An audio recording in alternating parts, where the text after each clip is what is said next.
algo pasa. Sí, algo pasa. Y grita cada vez que se mueve. Atención, Connie. Se abre la ventana aquí de la Plaza San Pedro en el balcón. Se abre la ventana. ¡El Papa!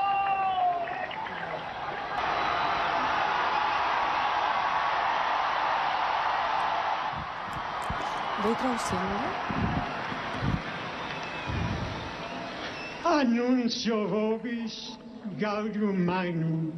Habemus papam.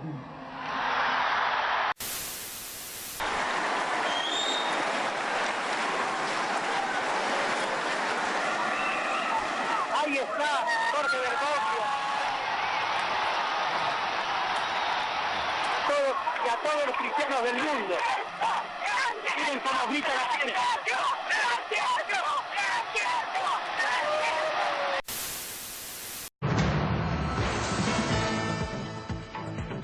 Bienvenidos a RT, interrumpimos nuestra programación habitual con esta noticia de último momento. Han elegido al nuevo Papa de la Iglesia Católica. El cardenal argentino Jorge Mario Bergoglio se ha convertido en el nuevo Papa bajo el nombre de Francisco I. Este es el primer pontífice no europeo en casi 13 siglos y el primer Santo Padre de origen latinoamericano. Reiteramos entonces, el nuevo Papa elegido como nombre Francisco I comparece para saludar a los miles de feligreses que se congregan en la Plaza de San Pedro.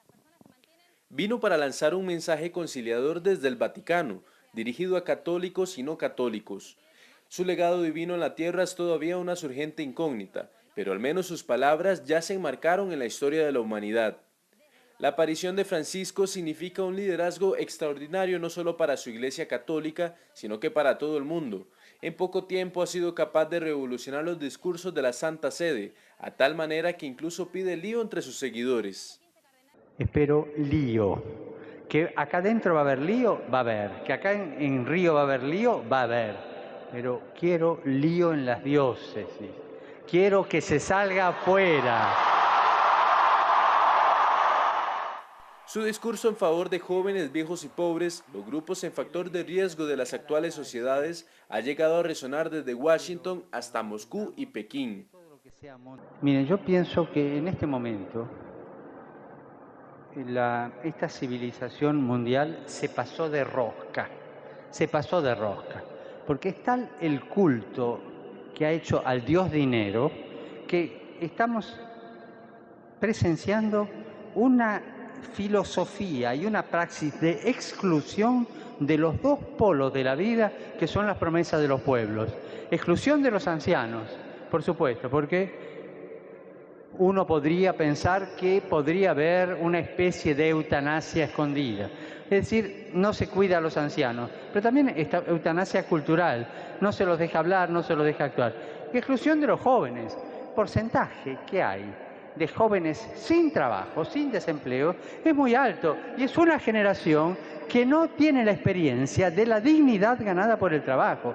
O sea, esta civilización nos ha llevado a excluir las dos puntas, que son el futuro nuestro. Entonces, los jóvenes tienen que salir, tienen que hacerse valer. Los jóvenes tienen que salir a luchar por los valores, a luchar por esos valores. Y los viejos abran la boca, los ancianos abran la boca y enséñennos, transmítanos la sabiduría de los pueblos. Mi historia personal, la de un muchacho, porque alguna vez fui muchacho, que como otros quiso cambiar su época y su mundo tras un sueño, el de una sociedad libertaria y sin clases. Podría creerse que tanta originalidad no es natural. El presidente uruguayo José Pepe Mujica, de 78 años, es otro de los líderes potenciales de nuestra época.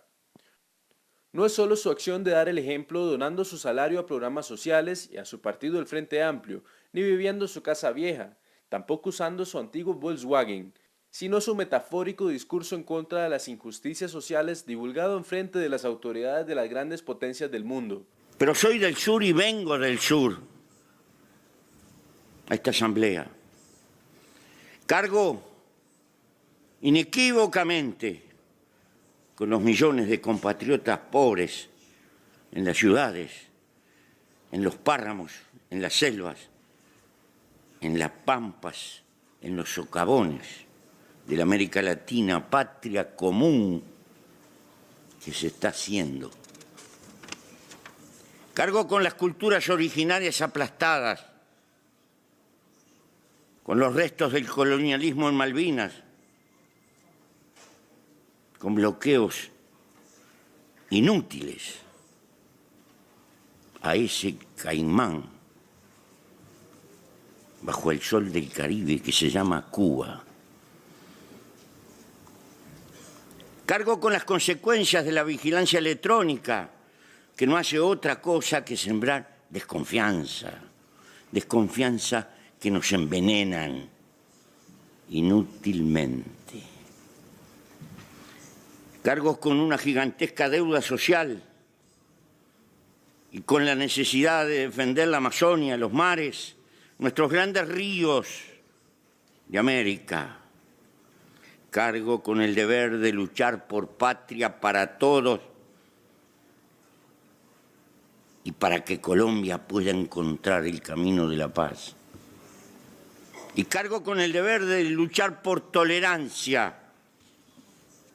La tolerancia se precisa para con aquellos que son distintos y con los que tenemos diferencias y discrepamos. No se precisa la tolerancia para los que estamos de acuerdo. La tolerancia es el fundamento de poder convivir en paz y entendiendo que en el mundo somos diferentes. El combate a la economía sucia, al narcotráfico, a la estafa y el fraude, a la corrupción, plagas contemporáneas prohijadas por ese antivalor, ese que sostiene que somos más felices si nos enriquecemos, sea como sea. Hemos sacrificado los viejos dioses inmateriales y ocupamos el templo con el dios mercado. Él nos organiza la economía, la política, los hábitos, la vida, y hasta nos financian cuotas y tarjetas la apariencia de felicidad. Parecería que hemos nacido solo para consumir y consumir, y cuando no podemos, cargamos con la frustración, la pobreza y hasta la autoexclusión. En 1987, Óscar Arias, presidente de Costa Rica, es distinguido con el Premio Nobel de la Paz. Recibo este premio como uno de los 2.700.000 costarricenses. Somos un pueblo sin armas y luchamos por seguir siendo un pueblo sin hambre. Somos para América símbolo de paz y queremos ser símbolo de desarrollo. El primer Nobel de la Paz de la tierra centroamericana no podría quedarse fuera de la lista de los líderes potenciales de la actualidad. A pesar que Óscar Arias Sánchez asegura haberse retirado de la política tras finalizar su segundo mandato en el año 2010, su opinión es muy tomada en cuenta por los líderes políticos nacionales y también por la comunidad internacional en temas de paz. En ningún país verdaderamente democrático uno va a prisión o es asesinado por pensar distinto, por querer manifestar su oposición a las políticas del gobierno.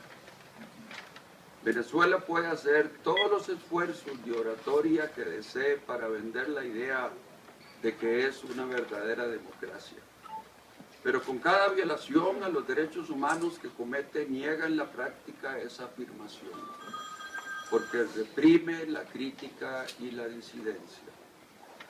Todo gobierno que respete los derechos humanos debe respetar el derecho de su pueblo a manifestarse pacíficamente.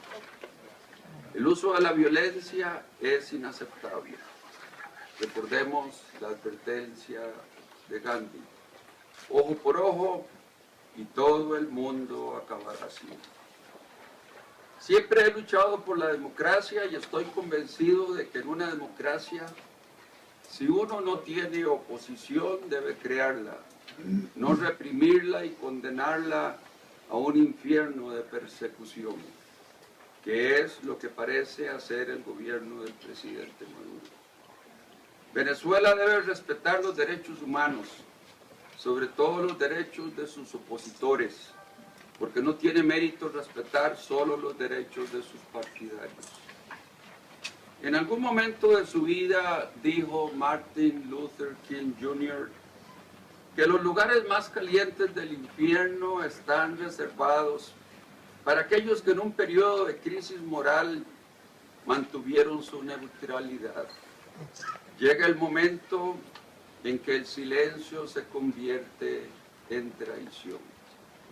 Hasta ahí la cita de Martin Luther King Jr. Por ello estoy consciente de que al hacer estas afirmaciones me expongo a todo tipo de críticas de parte del gobierno venezolano.